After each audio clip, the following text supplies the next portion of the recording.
Merhaba arkadaşlar, kanalıma hoş geldiniz. Bugün sizlerle bu kare pomponlu yastığı yapacağız. Daha önce bu ortasındaki gibi pomponlu yastık paylaşmıştım. Kare olarak da çok isteniyordu. Bugün de sizler için kare olanını gösteriyorum. Bugün sadece videoda tek rengini gösterdim ama diğer renkleri sosyal medyada paylaşacağım. Oradan diğer renklere bakabilirsiniz. Yastık kılıfını istediğiniz zaman çıkarıp yıkayabilirsiniz. Yastığımın ölçüsü 45'e 45 santim. Bunu istediğiniz ölçülerde yapabilirsiniz. Ben orta kısmı biraz küçük yaptım. Pomponlar beyazın üzerinde görünsün diye.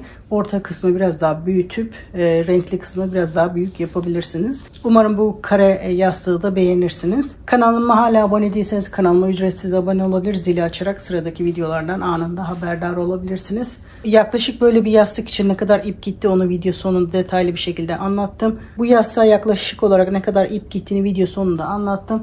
Video sonuna kadar izleyip oradan bakabilirsiniz. Şimdi modelimizin yapılışına geçebiliriz.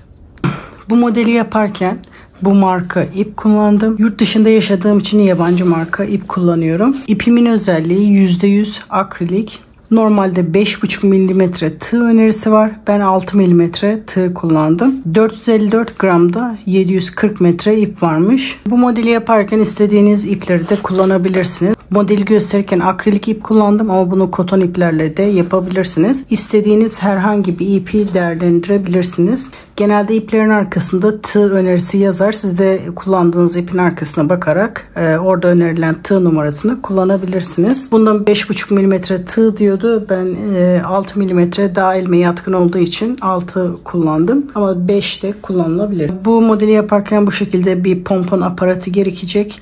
Pomponları yaparken en güzel sonuçları ben bu aparatlarla aldım. Bunu da her yerde rahatlıkla bulabileceğiniz bir aparat. Beyaz kısmı ölçtüm 4 santim. Eğer bu ölçülerde bir aparat bulmak istiyorsanız şu beyaz kısım 4 santim. O şekilde aynı ölçüde bulmak isteyenler aynı ölçüde bulabilirler.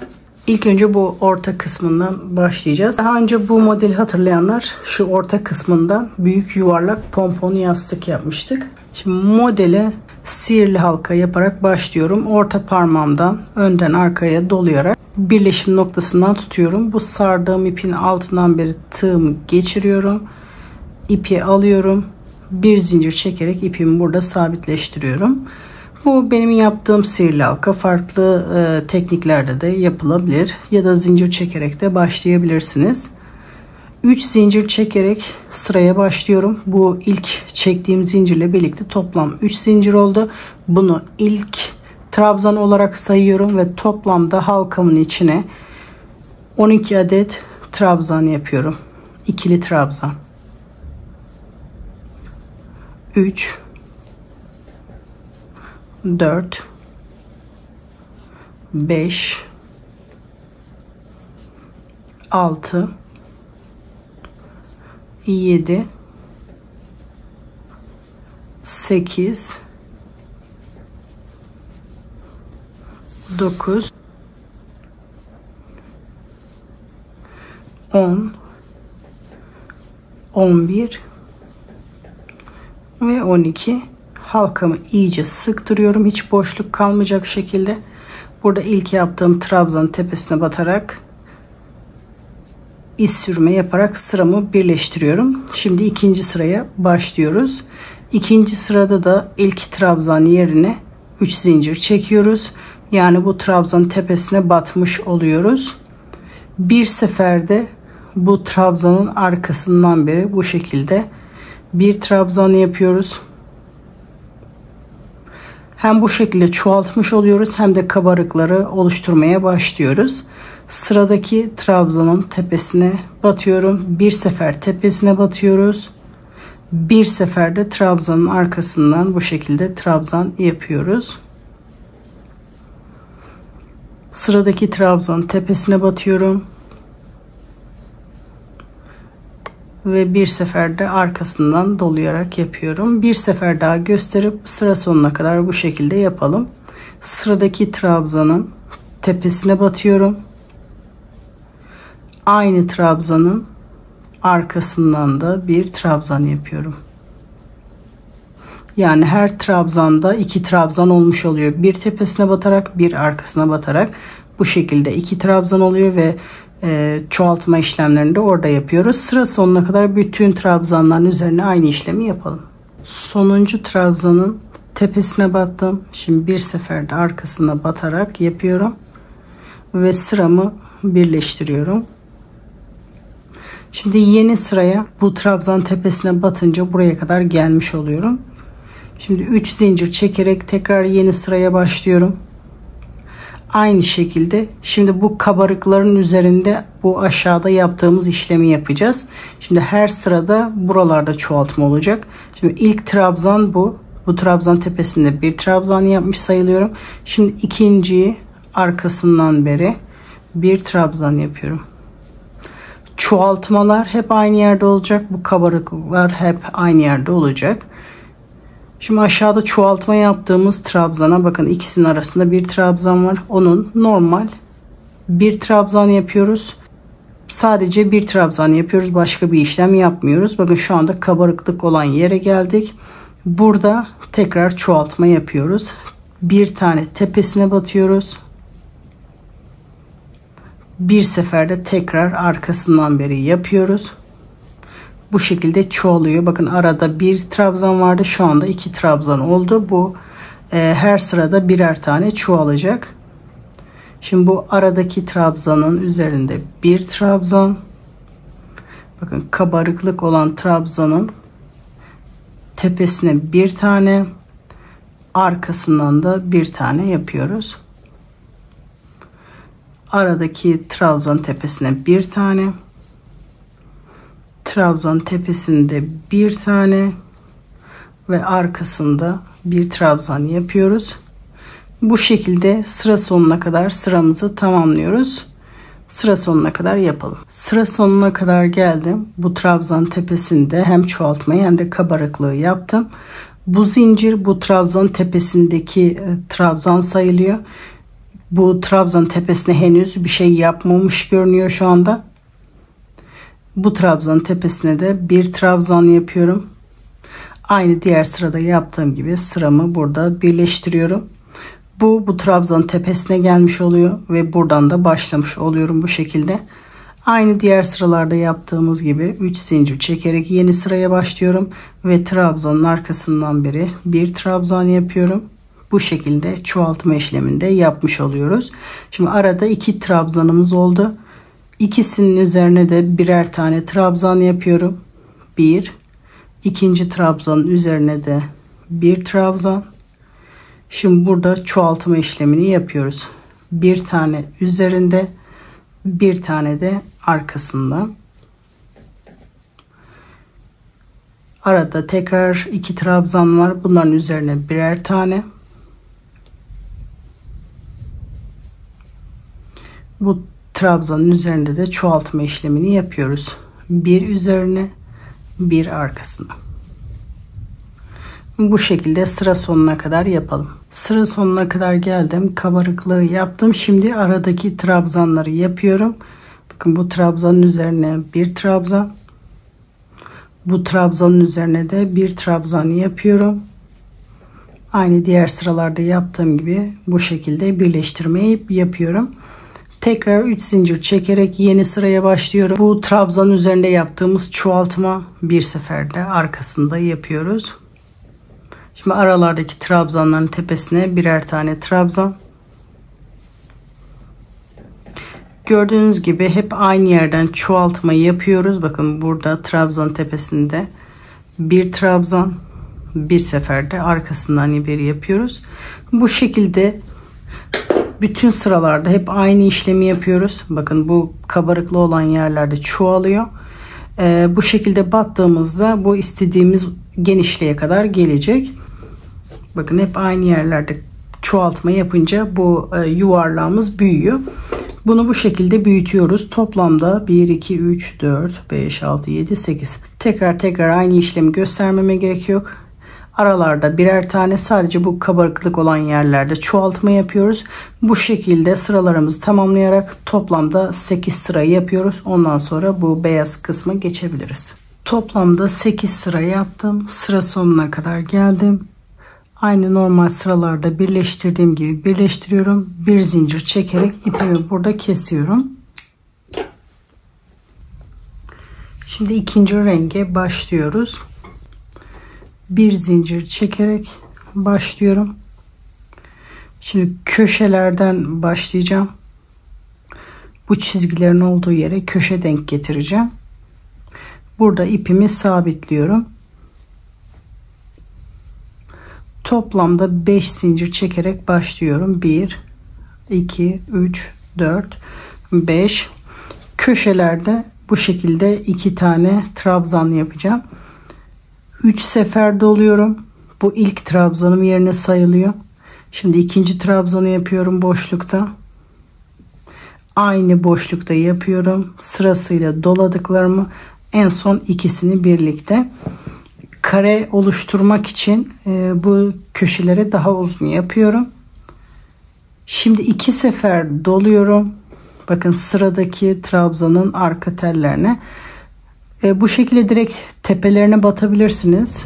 Ben arka tellerine batarak yaptım. Şimdi bundan sonrakileri her trabzanın tepesine bir sefer batıyoruz. Şimdi tekrar 2 sefer doluyorum. Sıradaki trabzanın arka teline batarak sırasıyla doladıklarımı, en son ikisini birlikte yapıyorum. 2 tane bu şekilde 2 sefer dolayarak yaptık. Şimdi normal trabzan yapmaya başlıyorum. Sıradaki trabzanın arka telinde normal trabzan yapıyorum. Bu şekilde toplam 3 tane trabzan yapacağım. Sıradaki trabzanın arka teline batarak bir trabzan. Sıradaki trabzanın arka teline batarak bir trabzan yapıyorum. Şimdi 3 tane de çakma trabzan yapıyorum. Sıradaki trabzanın arka tellerinde bir çakma trabzan. Çakma trabzanı bu şekilde yapıyoruz. Tığımı bir sefer doluyorum. Bu şekilde arka teline batıyorum. Üçünü birlikte çekiyorum. Bir sefer tığımı doluyorum. Bakın arka teline batarak üçünü birlikte çekerek çakma trabzan yapıyorum. Şimdi bu çizgiye kadar yüksekten aşağı doğru geldik, düz olmasını sağlamak için. Şimdi bu çizgiden bu çizgiye kadar bütün trabzanların arka teline normal bir sık iğne yapıyoruz. Bakın arka telinde bir sık iğne.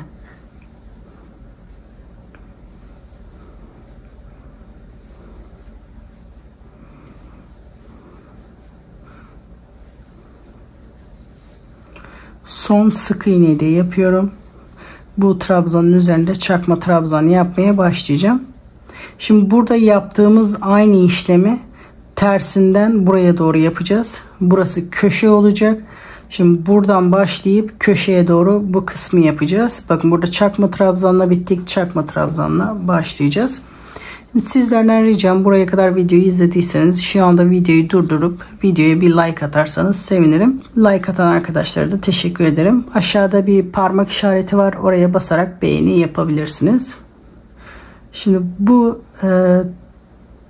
kabarık olan yerin arkasında çakma trabzan yapmaya başlıyorum.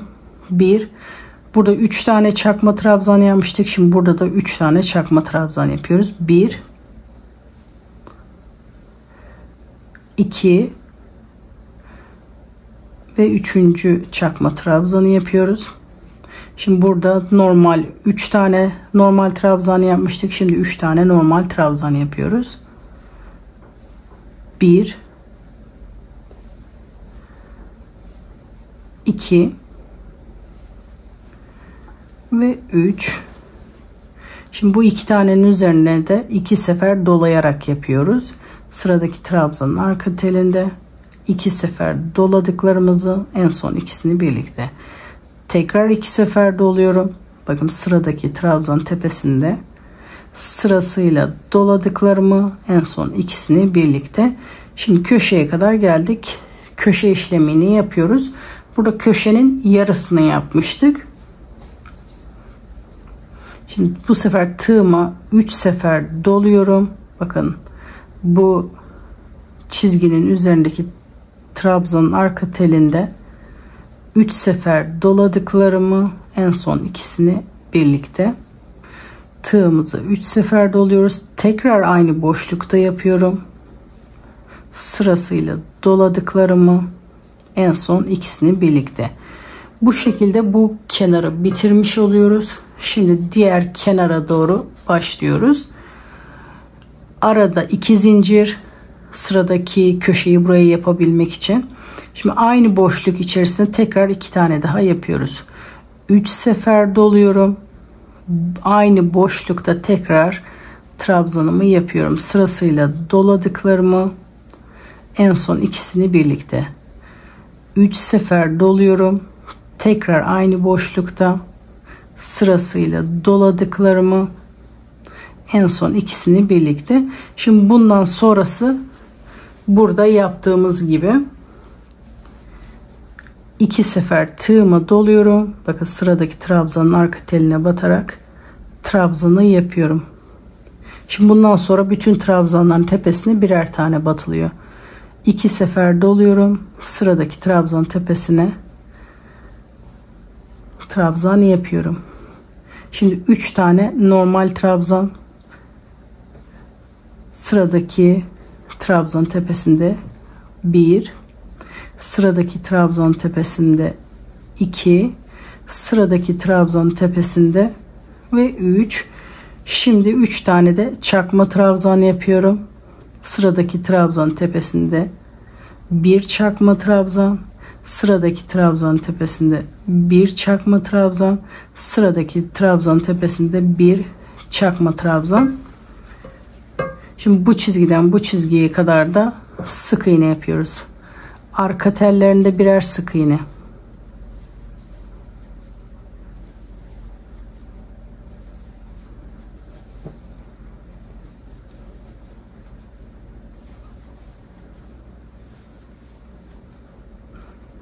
Bu çizginin üzerine de bir çakma trabzan. Gördüğünüz gibi kare olmaya başladı. Bu şekilde burayı da buradan sonrası gibi yapıyoruz. Bu şekilde sıra sonuna kadar yapalım. Bu köşeyle birlikte toplamda 4 köşe olacak. Bakın burada bir köşe daha olacak. Burada bir köşe daha olacak. Buraya kadar yapalım. Şimdi sıra sonuna kadar aynı işlemi tekrar ederek yaptım. Şimdi sıra başında köşenin yarısını yapmıştım. Şimdi sıra sonunda da köşenin diğer yarısını yapıyorum. 2 tane 2 sefer doladıklarımı yaptım. Şimdi 3 sefer doluyorum. Sıra başında battığım yere batarak 3 sefer doladıklarımı, en son ikisini birlikte tekrar 3 sefer doluyorum. Aynı boşluk içerisinde bir sefer daha trabzan yapıyorum. Şimdi hem sıramı birleştiriyorum hem de yeni sıraya ortadan başlayacağım. Bir zincir çekiyorum. Bu zincirin tepesine batarak bir sık iğne yapıyorum. Bu şekilde hem sıramı birleştirmiş oluyorum hem de ortadan başlamış oluyorum. Şimdi yeni sırada da toplamda 4 zincir çekerek başlıyorum. Bu benim ilk trabzanım. Şimdi köşe için ilk trabzanı yaptım. Buradaki gibi bu boşlukta 2 tane trabzan olacak. 2 sefer doladım. Tekrar boşlukta trabzanımı yaptım. Şimdi bundan sonraki bu çizgiye kadar normal trabzan yapıyorum. Bir sefer doluyorum. Bu zincirin tepesine, yani ilk trabzan tepesine batarak normal trabzan. Bakın bu sırada beyaz kısımlarda artık tepesine batıyoruz. İsteğe bağlı olarak da arka tellerine batabilirsiniz. Bu trabzan tepesine batarak normal trabzan yapıyorum. Bakın bu çizgiye kadar hep normal trabzan yapıyoruz. Sırasıyla bütün trabzanların tepesine birer trabzan. Tek sefer doluyoruz.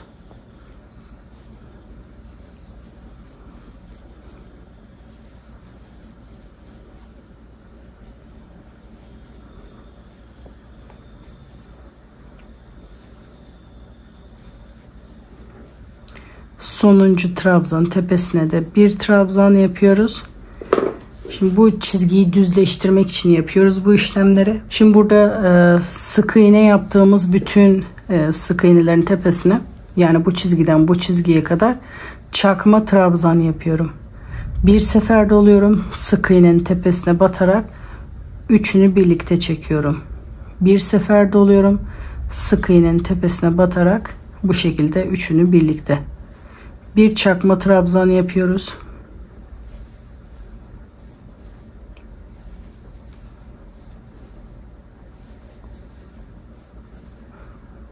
Sonuncu sık iğnenin tepesine de bir çakma trabzan yapıyoruz. Ve aynı diğer sırada yaptığımız gibi buranın tersine doğru gidiyoruz. Buraya kadar trabzan yapmıştık. Şimdi buradan boşluğa kadar, köşeye kadar normal trabzan yapıyoruz. Çizginin üzerindeki trabzandan başlıyoruz. 2 seferde çekiyoruz. Tek sefer sarıyoruz. 2 seferde çekiyoruz. Yani normal ikili trabzan yapıyoruz.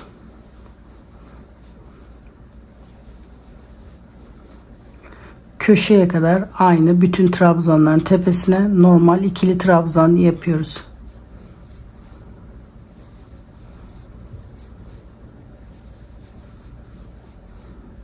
Sonuncu trabzanın tepesine de bir trabzan. Şimdi köşede aynı buradaki gibi 2 sefer dolayarak yapıyoruz. 1 2 köşenin içinde sırasıyla doladıklarımızı en son ikisini birlikte. Tekrar 2 sefer doluyoruz. Boşlukta önce 2 sefer doladıklarımızı en son ikisini birlikte. Şimdi bu köşenin yarısı ve bu sıranın da sonu. Şimdi yeni sıraya bu tarafa doğru devam ediyoruz. 2 zincir, tekrar 2 sefer doluyorum. Boşluk içerisinde köşe yapmaya devam ediyorum. Sırasıyla doladıklarımı en son ikisini birlikte 2 sefer doluyorum. Boşlukta tekrar son bir trabzan daha yapıyorum. Köşeyi bu şekilde oluşturmuş oluyoruz. Şimdi burada normal trabzanı yapmaya başlıyoruz. Bu çizginin üzerine kadar normal trabzan. Sırasıyla bütün trabzanların üzerinde bu şekilde normal trabzan yapıyoruz.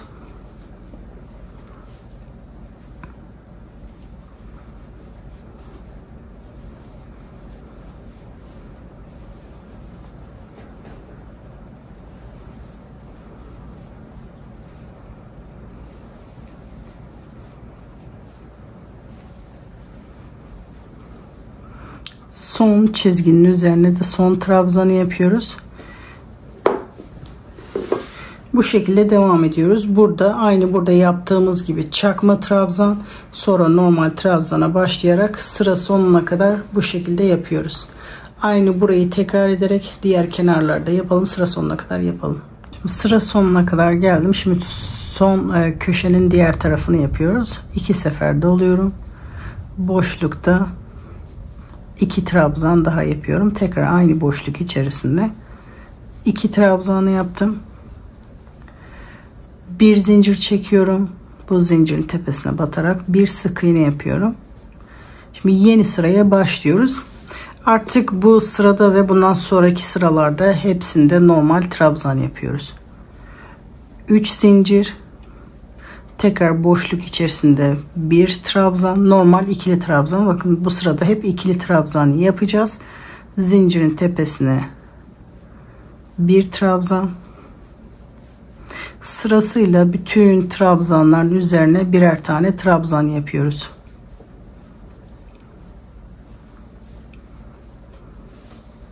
Diğer sırada burada çakma trabzan yapmıştık. Oralarda da artık normal trabzan yapacağız. Düzleşmeye başladı. Sırasıyla bütün trabzanların üzerinde bir trabzan yapıyoruz.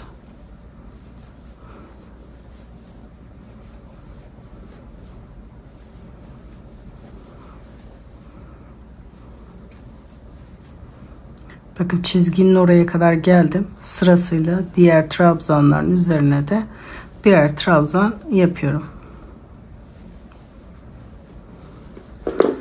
Bu şekilde köşeye kadar yapalım. Bütün trabzanların üzerine normal trabzan yaptım. Köşeye kadar geldim. Köşede de normal ikili trabzan yapıyoruz. Boşluk içerisinde 2 trabzan. Arada 2 zincir. Şimdi tekrar sıramı dönüyorum. Aynı boşluk içerisinde 2 trabzan daha yapıyorum. 1 ve 2. Sonra sırasıyla bütün trabzanların tepesinde bir trabzan yapmaya başlıyorum.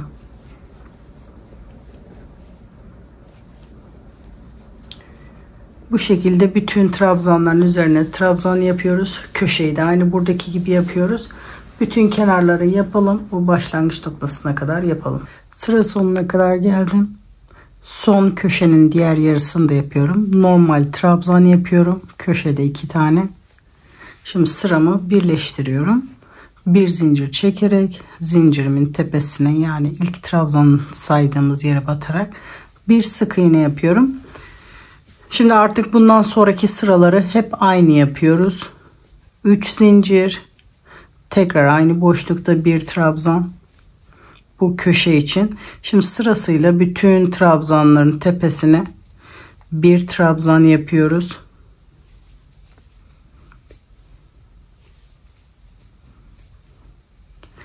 Bu şekilde bütün trabzanların üzerine birer trabzan, köşeleri de aynı. Köşeleri bu şekilde yaptıkça buralardan büyüyecek. Bunu yapmak istediğimiz genişliğe kadar yapıyoruz. Bu benim yastık kılıfım. Siz istediğiniz ölçülerde yapabilirsiniz. Benim yastığım 45'e 45 santim.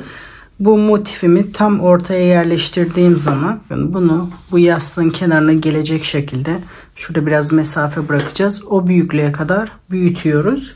Bu şekilde daha önceden hazırladığım motifi göstermek istiyorum. Motifimi bu şekilde yastığın, bakın bir sıra daha yaptığımda tam yastığın kenarına gelecek şekilde, ama son bir sırayı yapmıyorum. Bu şekilde olana kadar yapıyoruz. Çünkü bunu gerdirerek takacağım. Gerdirince tam yastığın kenarına kadar gelecek. Siz de bunu bu şekilde bu büyüklüğe kadar yapın. Eğer bunu yastığın kenarına kadar yaparsak birleştirdikten sonra zamanla bir bollaşma, potluk olabilir. O yüzden gergin takmak her zaman daha iyi. Bu şekilde yastığımızın kenarına bir sıra kalana kadar bunu büyütüyoruz. Toplamda 6 sıra yapmışım. 6 sıra yapıp geliyorum. Şimdi yapmak istediğim büyüklüğe kadar yaptım. Bu kadar büyüklük yeter benim için. Şimdi son köşeyi de yapıyorum. Aynı diğer sıralarda yaptığım gibi bir zincir, bunun tepesine batarak bir sık iğne yapıyorum. Şimdi yastığım bitti. İpimi koparmıyorum çünkü birleştirmeye devam edeceğim. Ama birleştirme aşamasına geçmeden önce pompon yapılışını göstermek istiyorum. Pomponları taktıktan sonra ondan sonra yastığımızın kenarlarını birleştirebiliriz. Pompon yaparken bu şekilde bir aparat kullanıyorum. Bununla sonuç çok güzel oluyor. 2 kat yaparak şu uzunlukta ilk önce bağlama ipini hazırlıyorum. Bununla bağlayacağım. Sonra pompon aparatını alıyorum. Tek tarafını açıyorum. Bu şekilde buradan parmağımla sıkıca tutuyorum. Şimdi burayı sarmaya başlıyoruz.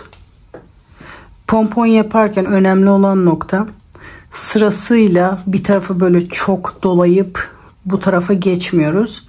Sıra sıra yapıyoruz. Bu şekilde bir sıra bu tarafa doğru, sonra tersine doğru geri gidiyoruz. Soldan sağa, sağdan sola bu şekilde sarmaya başlıyoruz. Bakın bu kısmı, yani şu yuvarlak kısmı dolana kadar sarıyoruz. Sağdan sola, soldan sağa bu şekilde sarmaya devam ediyoruz. Ortası dolana kadar. Her yeri eşit bir şekilde sarmaya devam edelim.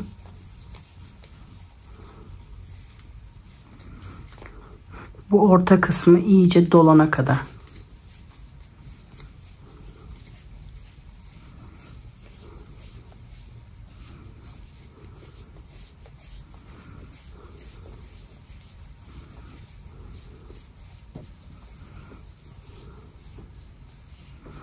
Bu kısmı iyice doldu.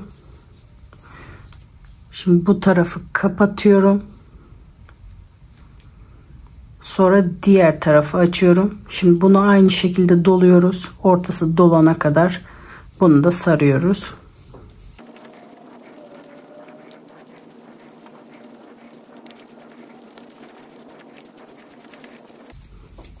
Bu sarma işlemini yaparken sıkı sarmaya özen gösterelim. Bu diğer tarafı da doldu. Bunu da kapatıyorum. Ve ipimi kesiyorum. Şimdi sarma işlemi bitti. Bu ortasında boşluk var bunun. Bakın boşluktan beri kesiyoruz. Şurada tam bir kanal var. Kanaldan beri pomponu kesiyoruz.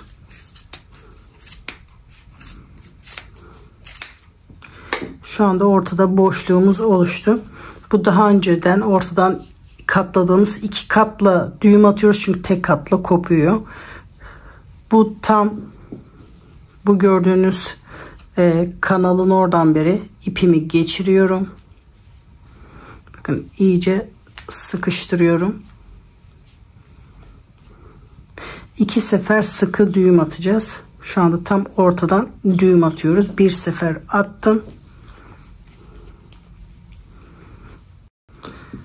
İkinci sıkı düğümü de yapıyorum. Şimdi bu aparatı çıkarıyoruz sırasıyla. İlk önce bir tarafı, sonra diğer tarafı. Bu pomponumuz bu şekilde ikiye ayırıyoruz. Bakın ortada bir iğnesi var. Tekrar kullanırken takıyoruz. İyice sallıyoruz püsküller düzelsin diye. Şimdi şu fazlalıkları kesiyoruz. Bu aparatı kullanınca fazla kesmeye gerek kalmıyor. Sadece bunları düzeltince yeterli oluyor. Bu şekilde pomponumuzu düzeltiyoruz.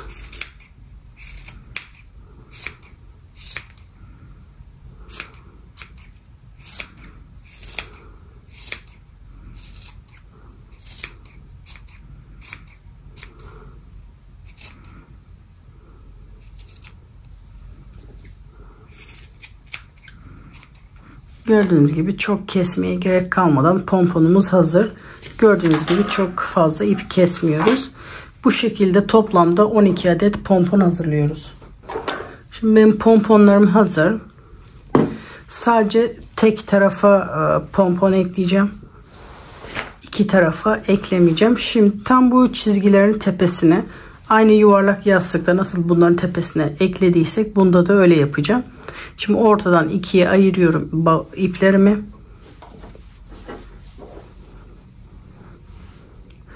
Şimdi bu çizginin sol tarafındaki trabzanın tepesinden beri tığımı batırıyorum. 2 tane ipi oradan çekiyorum. Sonra yanındaki trabzanın, bakın bu çizginin bir ipi diğer tarafından, bir ipi de diğer tarafından beri aşağıya doğru çektiriyorum. İkisini aynı delikten çekmiyorum. Bakın ikisi farklı farklı yerlerden. 2 sıkı düğüm atıyorum. Bu sıkı olması önemli. Sonra pompon gevşek durmasın. Bu şekilde 2 sıkı düğüm atıyorum. Sonra bu ipimizi bu arkada saklıyoruz. Bu trabzanların altından beri saklayalım.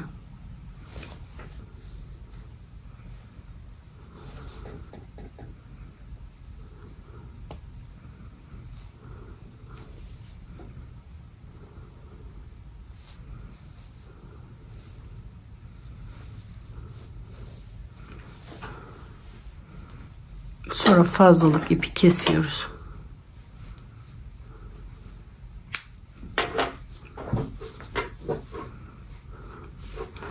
Bir tane daha göstermek istiyorum. Bakın püskülün ipini ikiye ayırıyorum.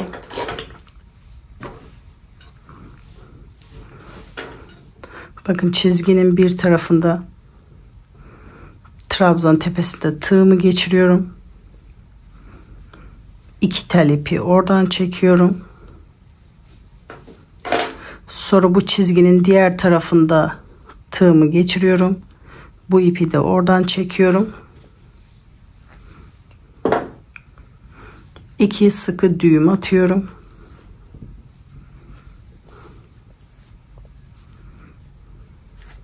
Sonra bu ipi arkada saklıyoruz. Bu şekilde sırasıyla bütün çizgilerin tepesine pomponlarımızı takalım. Şimdi pomponların hepsini taktım. Şimdi parçaları birbirine birleştirebilirim. Alttaki parçanın tersi yukarı doğru, yüzü aşağı doğru. Üstteki parçanın da tersi bunun tersine doğru bakıyor. Yani yüzü dışarı doğru. İkisinin tersi birbirine bakıyor. Bakın ikisinin yüzü de dışarıda. Şimdi köşelerden birleştirmeye başlıyorum. En son kenarda yastık geçirmek için boşluk bırakacağım. Şimdi burada ikinci zincir olarak bu. İkinci zincirin içinden beri buradan geçiriyorum. İz sürümü yaparak yastığı birleştiriyorum. Bir tel buradan, bir tel karşıdan alıyorum. İpi oradan geçiriyorum. İlmeğin içinden geçiriyorum. Şimdi trabzanlara aynı şekilde yapıyorum. Trabzanın arka telinden, karşıdaki trabzanın da benden taraftaki telinden ipimi alıyorum. İlmeğin içinden geçiriyorum. Bir tel buradan, bir tel karşıdan bu şekilde iz sürme yapıyorum. Bir tel buradan, bir tel karşıdan bu şekilde iz sürme yapıyorum.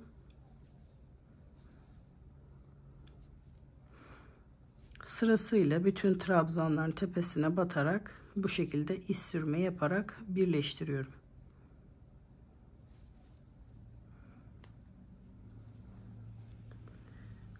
Bakın bu şekilde birleştiriyoruz. Köşeye kadar yapalım. Köşeye kadar bütün kenarı birleştirdim. Şimdi köşeye kadar birleştirdim. Köşede de zincirlerden beri birleştiriyoruz. Zincirin arka telinden bu taraftan da aynı şekilde birer sefer zincirlere batarak iz sürümü yapıyoruz. Burada iki zincir vardı. İki zinciri de bu şekilde yapıyoruz. Burada iki zincir vardı. İki zinciri de aynı şekilde yapıyoruz. Şimdi trabzanlara arka tellerinden beri iz sürme yapıyoruz. Sırasıyla trabzanları da bu şekilde birleştiriyoruz. Burada bir kenarı birleştirmiştim. İkinci kenarı, üçüncü kenarı da birleştiriyoruz. Bu son kenara kadar, köşeye kadar birleştirelim. Burada da yastık geçirmek için bir mesafe bırakalım. Üçüncü köşeye kadar bunu aynı şekilde birleştirelim. Kenar aynı, köşeler de aynı. Buraya kadar birleştirelim. Şimdi son kenara kadar geldim. Burada başlamıştım. Son kenara kadar geldim. Artık bu kenara başlayacağız. Bunu ortada yastık geçecek kadar mesafe bırakacağız. Bu köşenin tepesine kadar yaparsam benim için yeterli. Şimdi yaklaşık şuraya kadar ikisini tekrar birleştirmeye devam edeceğim.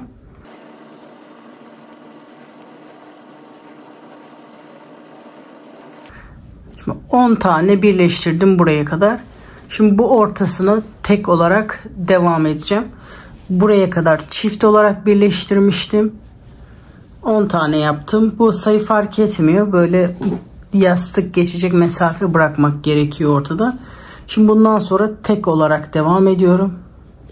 Bakın arka tellerine batarak iz sürme yapmaya devam ediyorum tek bir şekilde.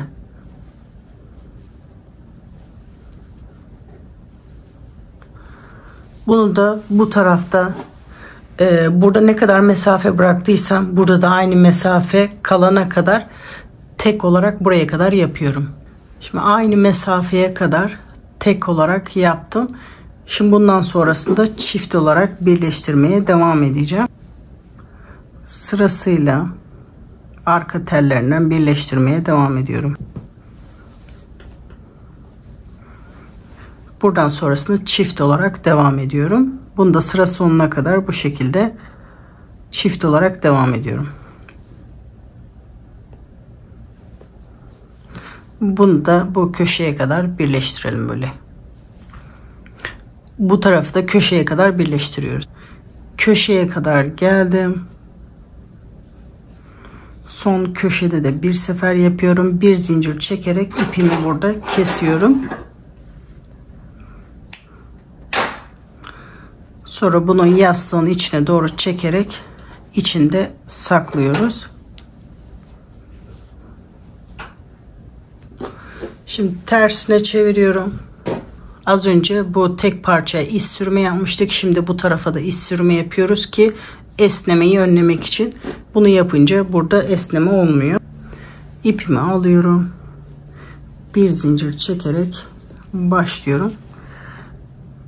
Buradan sırasıyla iz sürme yapmaya başlıyorum. Trabzanların arka telinden beri iz sürme yapıyorum.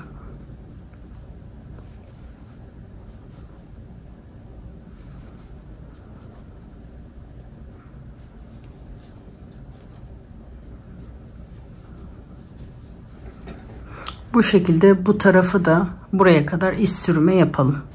Burayı da sıra sonuna kadar yaptım. En sonuncu yere batarak bir iz sürme yapıyorum. Bir zincir çekerek ipimi burada kesiyorum. Sonra bu ipi de arkada saklıyoruz. Bu aşağıda benim için bir tane ip yeterli. Orayı bağlamak için normal zincir yapıyorum. Bu ipi de saklamak için bu şekilde gezdiriyorum. Bir o tarafa bir bu tarafa atıyorum onu. Normal zincir çekiyorum.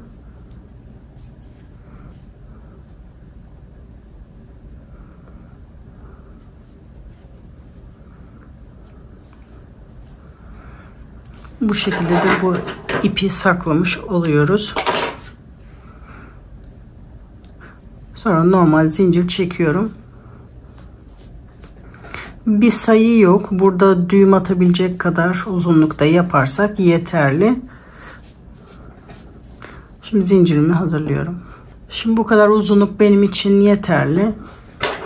İpimi kesiyorum.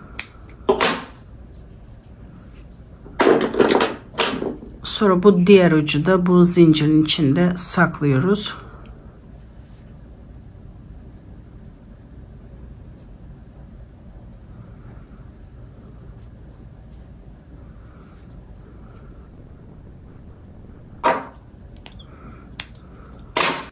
Tam ortasını bularak trabzanın içinden beri ipimi geçiriyorum.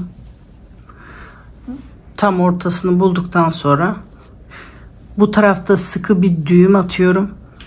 İlk önce tek tarafta bir sıkı düğüm atıyorum yıkarken kaybolmasın diye. Yastığımızı geçirdikten sonra bu şekilde diğer tarafa tek ipini geçirip bu şekilde düğüm atıyorum.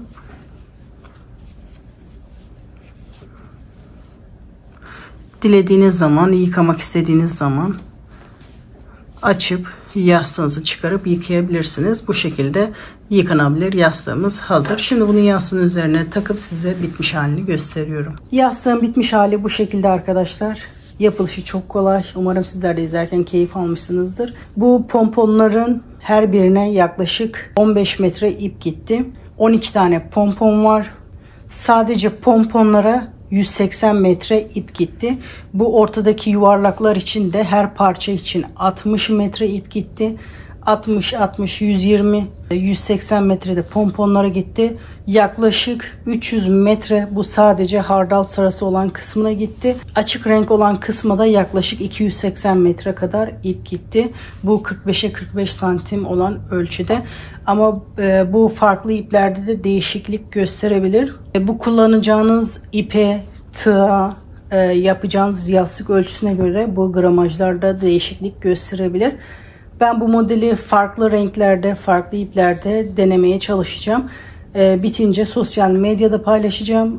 Oradan bakabilirsiniz. Sosyal medyada paylaşım yapınca açıklama kısmında ne kadar ip kullandığımı da yazacağım. Oradan takip edebilirsiniz. Kanalıma hala abone değilseniz kanalıma ücretsiz abone olabilir. Zili açarak sıradaki videolardan anında haberdar olabilirsiniz.